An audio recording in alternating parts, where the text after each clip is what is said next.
Right, the FTC, the Federal Trade Commission, announced new guidelines in relation to blogs that regulate bloggers. I'm a blogger myself who takes my job very seriously. My method of operation is to protect the public from scams and to help them through one of the worst economies in American history. That's it.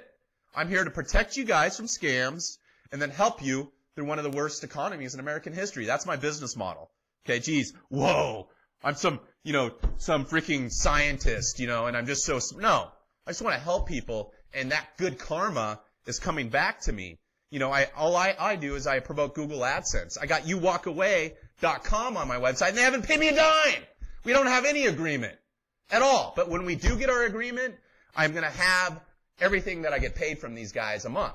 And they're going to pay me. You better believe it. Because we got to make some money to live. But I ain't going to promote scams. And if they are scamming people, tell me out there. Email me. Let me know.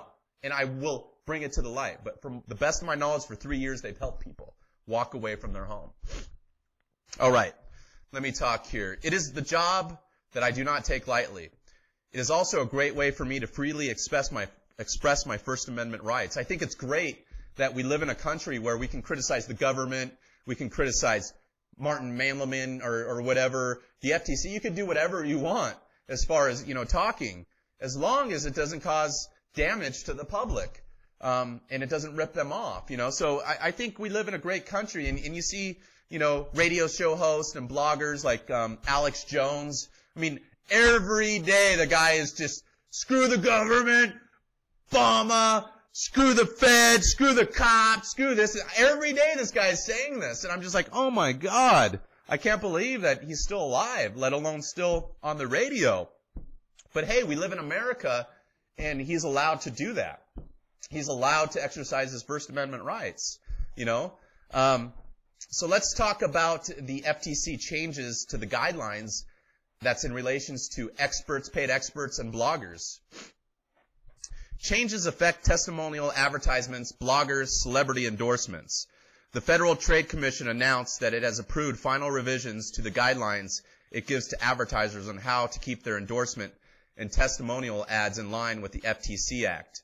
The notice incorporates several changes to the FTC's guidelines concerning the use of endorsements and testimonials in advertising, which address endorsements by consumers, experts, organizations, celebrities, as well as disclosure of important connections between advertisers and endorsers. And that's what I believe was never done by Martin Mandelman. He was, this supposed expert, but he never had disclosed his relationship with these firms. And I have several comments from him stating that there was no money exchange, which is BS, because I have eyewitness testimonies from people that actually talked to you, attorneys, that said you charged $2,500 a month to get on there. And you might have reduced it, since everybody got popped, but I think that's what you charged.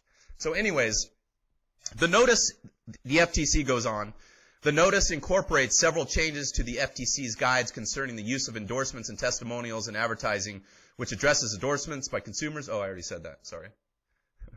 Update the revised guides, advertisements that the feature of consumer. All right, that really, you can go to loanworkout.org and read that. I've got a link to the FTC guidelines.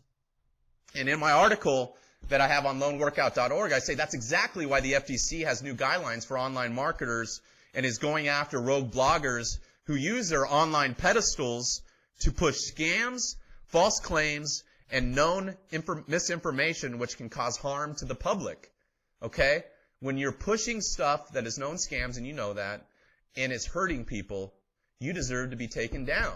And I commend the FTC for doing this. And the reason I brought this guy up for the most of all, because I talked about this earlier this week.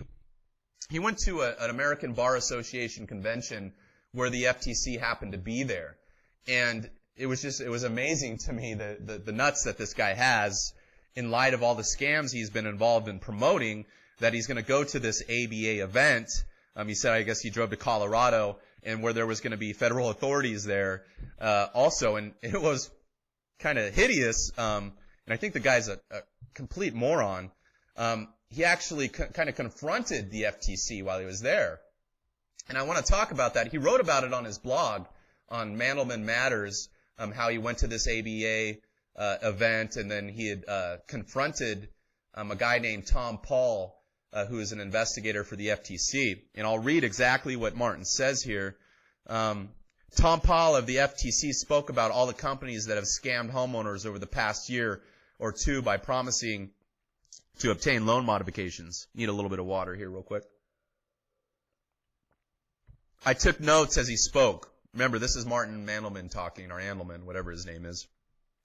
I took notes as he spoke, preparing to fire back with both barrels, because as soon as he was done, it was going to be my turn, and I wanted to make sure I refuted each and every point he raised. That's Martin talking. This is him talking on his blog after the FTC had just talked. From Tom's perspective, essentially everyone offering loan modification services is a scammer to some degree. As I wrote down much of what he was saying, I couldn't wait for my turn so I could just let him have it. That's what he says. So, later it goes on, looking at me, but speaking to the large room of banking lawyers, Tom started out by saying, I agree with almost everything Martin just said, to which I replied, this is Martin saying, to which I replied just loudly enough for him to hear, so why did I drive to Utah if you could have done my part? So he drove to Utah and he made a snide comment as the FTC is talking. And then the speaking to the audience, I said, he's not allowed to agree with me. Why is he agreeing with me? The guy is just a cocky little SOB, I think. Tom goes on to say from the FTIC, Tom Paul, I agree with almost everything Martin said. Tom was saying, but the problem we at the FTC have is determining how to tell the good guys from the bad guys. He was looking at me like I was supposed to respond. Oh, well, who am I? I promote scams, dude. Whoa, don't look at me.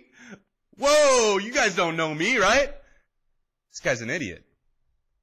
He goes on, Martin. I thought about it for a couple seconds, remembering how difficult it has been for me and my team to figure out the very same thing. Oh, my God. This guy's a liar. I have emails. I have chats. Krista Raley has several emails. She's confronted him in forums for the past 6 months. The guy's a liar. Okay? And the FTC needs to make a example of this scumbag. All right. I thought about it for a couple seconds, Martin Andelman says, remembering how difficult it has been for me and my team to figure out the very same thing as we were researching the subject of loan modifications over the past year. His team, I don't know who his team is, and I realized he was right. For a few seconds, he realizes, oh, and then he says, fair enough. I replied to his less than rhetorical query. You're right about that. It's not an easy thing to do. Now I was agreeing with him, ? Martin says. This was deteriorating fast. What was I going to do next? Start agreeing with Wells Fargo about something? The thought made me vomit in my mouth just a little. When I think of Martin and when I read his words, I do the same thing, and I hope the federal authorities do more than that. All right, let's go on and read the last couple paragraphs here. I've got to read them because it's so important out there because people are getting scammed by the words that these people say, especially guys like Martin Andelman from Andelman Matters. All right, let the games begin. No, let the crimes begin. All right, that's what's been going on over at your blog, dude. All right. I'll have to think about it, I said. I'll have to think about how I can help in that regard. Oh, geez, after a year of promoting scams, after the FTC calls his ass out, he's going to think about it on how he could help the American people.